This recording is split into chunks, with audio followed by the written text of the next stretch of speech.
So here I am with the fluorimetry chapter of the analysis part, and we can discuss about the introduction of the fluorimetry. So we have studied in UV visible radiation. It causes by the absorption of this radiation, the electrons undergo transition from singlet ground state to singlet excited state. And when these electrons reach on this excited state, they remain unstable because they are having higher energy, and therefore they come back to ground state by release of certain radiation.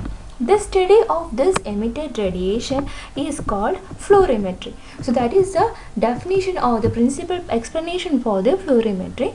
Fluorimetry is the study or measurement of the emitted radiation while the electrons come from excited state to the ground state. Then the next definition is phosphorescence.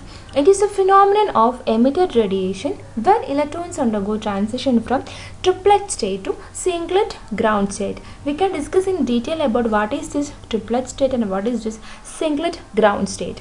So,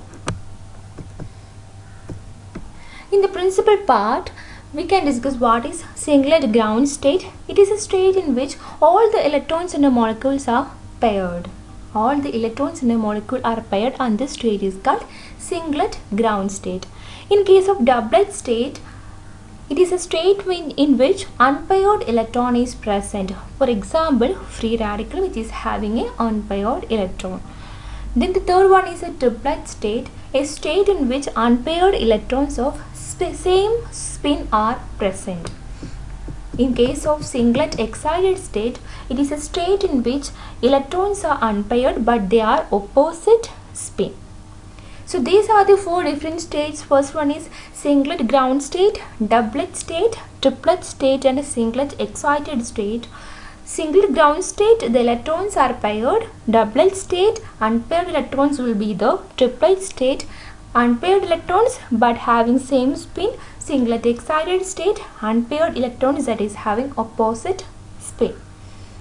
Then the principal part is the absorption. By absorption of UV or visible radiation, the electrons undergo transition from ground state to excited state. In the excited state, the energy is high and the electrons are not stable. For attaining this stability, they emit the excess energy and return back to the ground state. During the time of returning into the ground state, there are three possibilities to happen. So what is the first possibility? First possibility is collisional deactivation. Second one is the fluorescence, and the third one is the phosphorescence. So we can discuss in detail about collisional deactivation. In collisional deactivation, the entire energy of the electrons is lost due to collisional deactivation, and hence no radiations are emitted.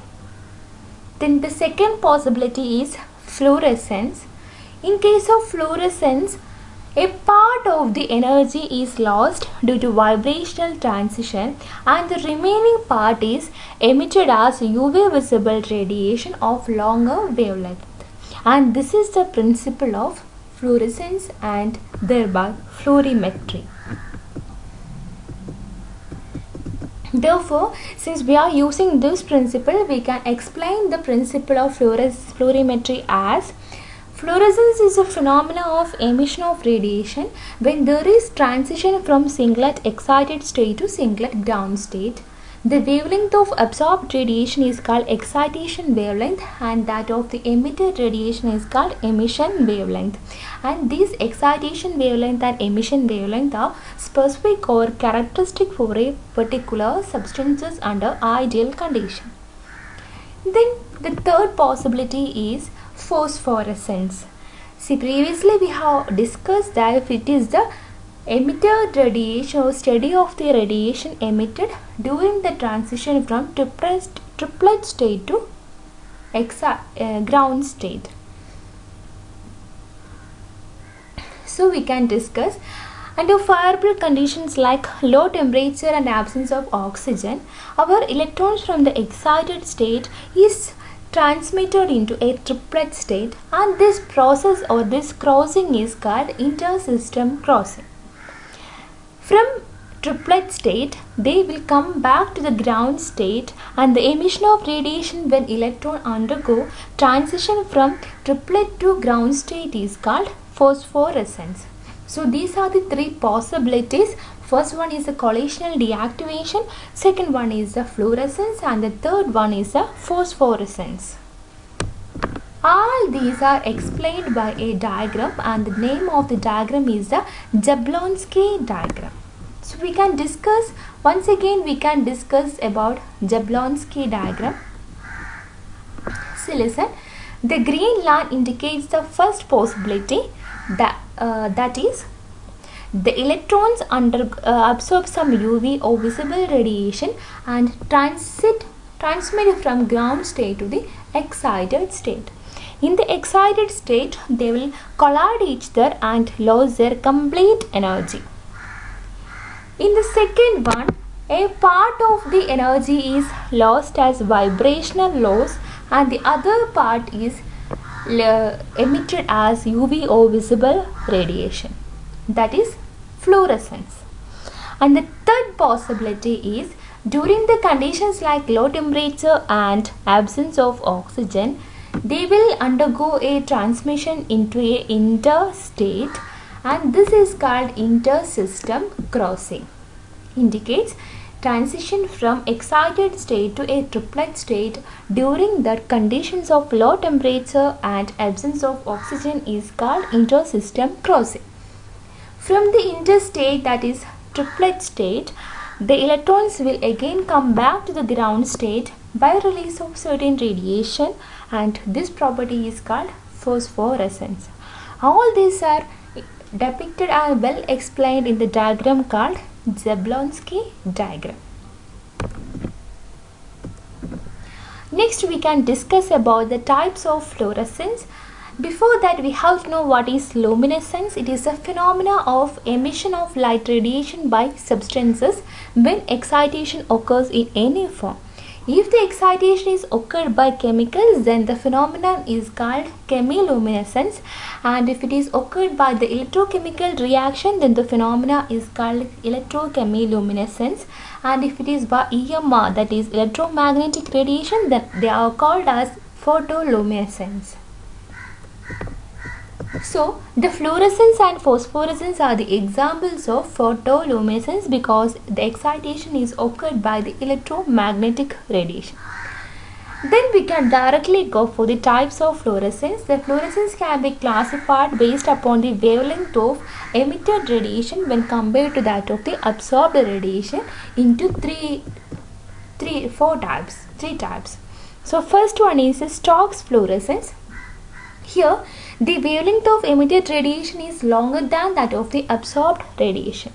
That is, emitted is greater than absorbed. This is used in the conventional fluorometric experiments. In case of anti-Stokes fluorescence, the emitted is shorter than absorbed radiation, and they are used in the thermally assisted fluorescence. Then the third one is resonance fluorescence. Here, emitted is equal to absorbed radiation, and it is when the mercury vapor at 254 nanometer is used. Then the second type of classification is based upon the phenomena. Based upon the phenomena, the fluorescence can be classified into sensitized fluorescence. When elements like thallium, zinc, cadmium or an alkali metals are added to mercury vapor, these elements are sensitized and gives fluorescence, hence they are called sensitized fluorescence. In case of direct line fluorescence, after the emission of radiation, the molecules remains in the metastable stage and finally comes back to the ground state after loss of energy by vibrational transition, and this is called direct line fluorescence. The third one, that is stepwise fluorescence. This is a conventional type of fluorescence where a part of energy is lost by vibrational transition before the emission of fluorescent radiation. And the fourth one is thermally assisted fluorescence. Here the excitation is partly by the electromagnetic radiation and partly by the thermal energy, hence called as thermally assisted fluorescence. Then we can discuss about the important part, that is the factors influencing fluorescence intensity. So there are about 9 factors that influences the fluorescence intensity. So the first one is the conjugation.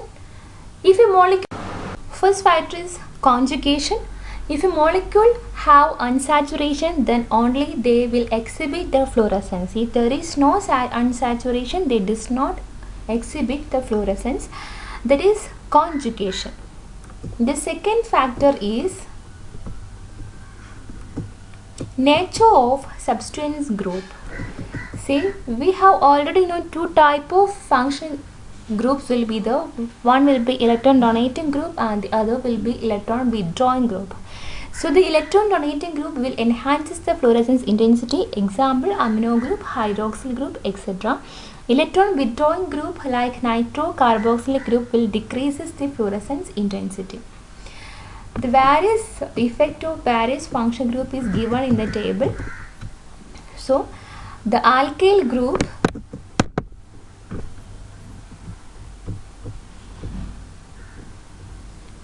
substance effects on lambda and effects on intensity is given.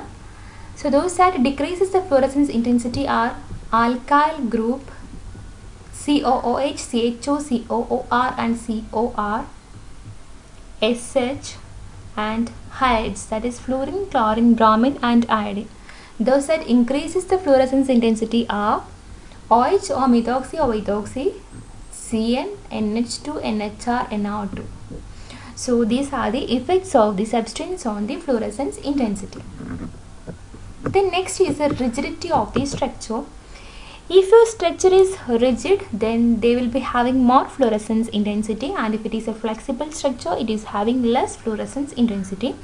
This can be explained by the example fluorine. Fluorine, it is having a rigid structure and having more fluorescence intensity. In case of biphenyl, it is having a flexible structure, it is having less fluorescence intensity. Then the effect of temperature. As the temperature increases, collisions increases. When collisions increases, fluorescence intensity decreases. In case of viscosity, as the viscosity increases, collisions decreases. As the collision decreases, fluorescence intensity increases. So this is the effect of temperature and viscosity on the fluorescence intensity. Then the next one is oxygen. The oxygen will decrease the fluorescence intensity in two ways. First one, it oxidizes fluorescent substances to non-fluorescent substances, and the second one, it quenches. Quenches means decreases fluorescence because of the paramagnetic property of the molecular energy. And the another one is the effect of pH. The effect of pH can be explained by different examples. First one is aniline. Aniline in neutral or alkaline medium gives visible fluorescence, while in acidic condition gives UV fluorescence. Phenol in acidic condition do not give fluorescence because they are undissociated form, but in alkalic condition they produce fluorescence because they are in the ionic form. Then the eighth one is the photochemical decomposition. Because of the photochemical decomposition, there will be a decrease in fluorescence intensity. And the last one is the most important one, that is the effect of concentration on fluorescence intensity.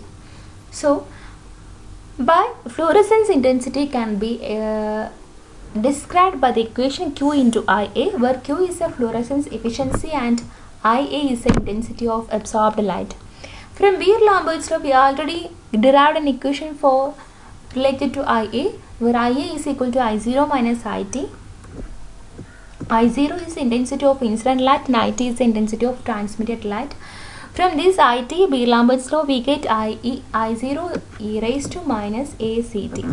Substituting this, we can get the fluorescence intensity is equal to Q into IA, that is Q into I0 ACT.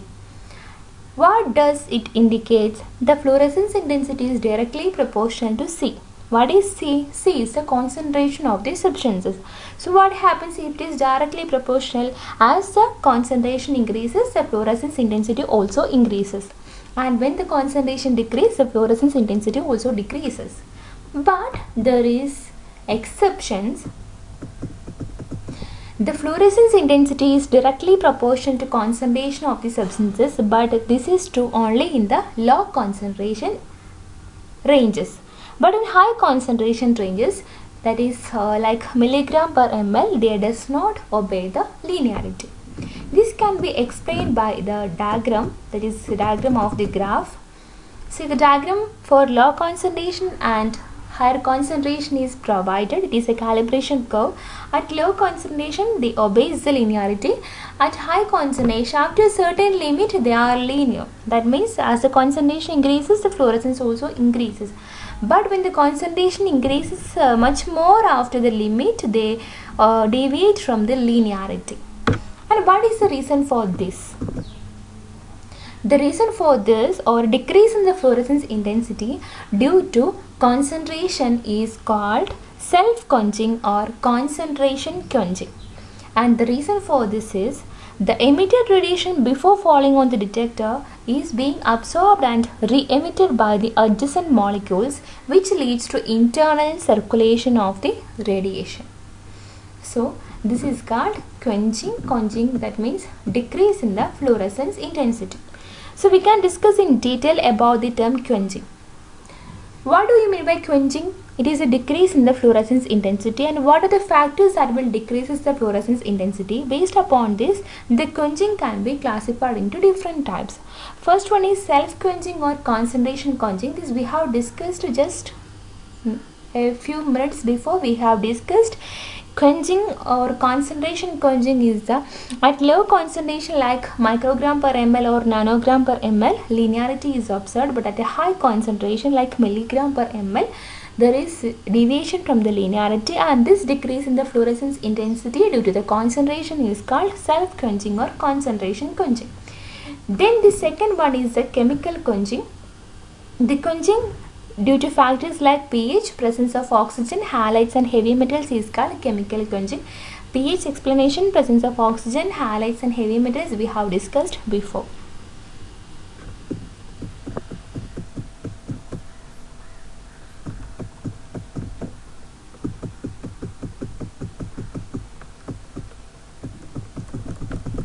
Third one is static quenching.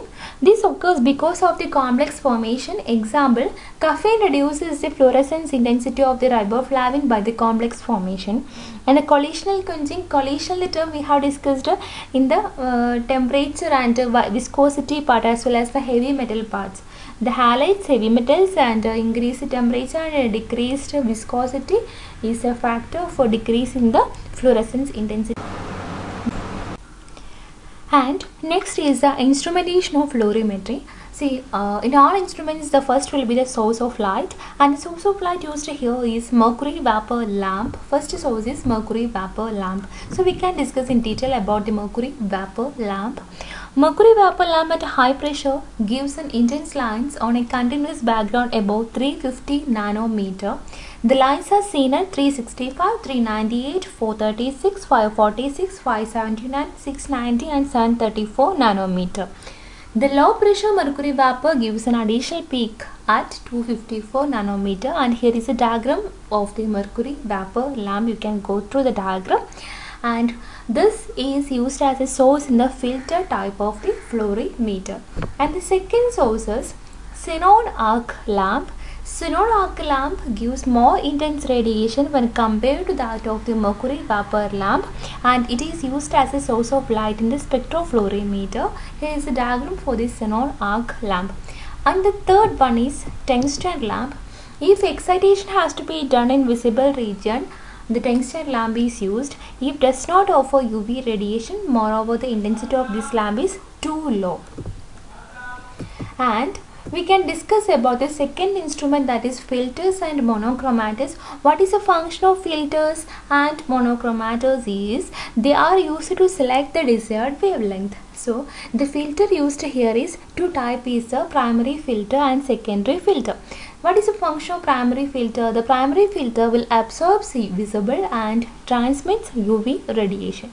Secondary filter absorbs UV and transmit visible radiation. In case of the advanced instrument, that is like spectrophlorimeter, instead of filter they are using monochromators. So excitation and emission monochromators are used in the spectrophlorimeter. So in excitation monochromator, the function is they provide a suitable radiation for excitation of the molecule. Emission monochromator isolates only the radiation emitted by the fluorescent molecule. Third instrument is a sample cell. Sample cell will be of cylindrical or polyhedral like colorimetry, and they are made up of color corrected fused glass. The path length will be 10 mm to 1 cm. We are not using quartz because we are measuring only the emitted radiation and not the absorbed radiation. In case of UV or visible, only two sides will be polished and the other two sides will be grounded. But in the fluorimetry, all the surfaces of the cells are polished because emission measurements are made at 90-degree angle. And the fourth but the last one is the detectors. Detectors used to be photovoltaic cell, phototubes or photomultiply tubes that we have studied in detail in the colorimetry, and the most commonly used will be photomultiply tube, that is best and accurate for using the photofluorimeters. While discussing the instruments, we have to study the complete instruments. So the different type of the fluorimeters are single beam fluorimeter, double beam fluorimeter and spectrophlorimeter. So we can discuss what is single beam fluorimeter.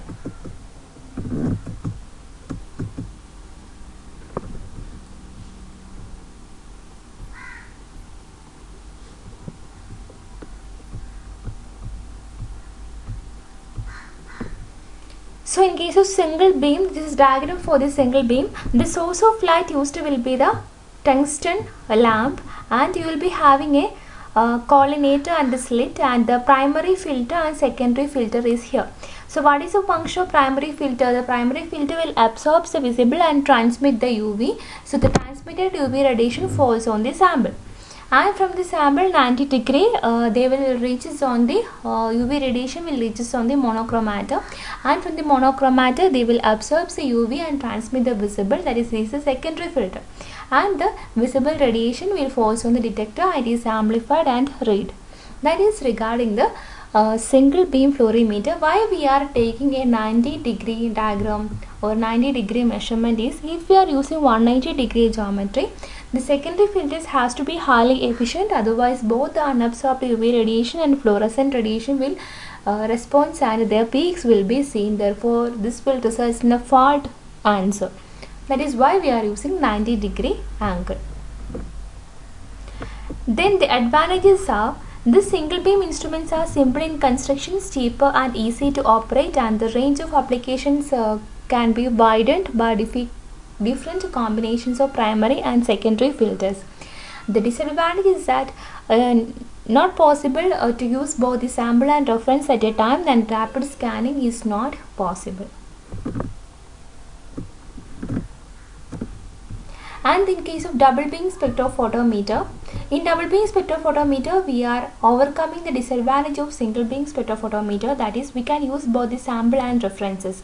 So listen into double beam diagram. This is a lamp used. From the lamp the light source is coming. It is split into two beams. One beam is passing to primary filter. In the primary filter they will absorb the visible and transmit the UV, and the UV radiation reaches on the sample solution. The sample solution, the UV radiation is emitted and reaches on the secondary filter. In the secondary filter the UV radiation is absorbed and visible is transmitted, finally reaches on the photomultiply tube. That means only the difference is the lamp is split into two beams. One beam passes through the sample solution and the other beam passes through the reference or blank solution, and finally they reaches on the detector.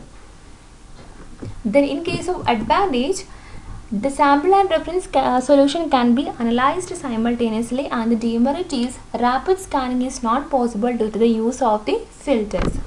Then the third most advanced instrument is a spectrophlorimeter. We have discussed before, in spectrophlorimeter, instead of using the filters, we are using the monochromator. So instead of primary filter, excitation monochromator, and instead of secondary filter, we are using emission monochromator.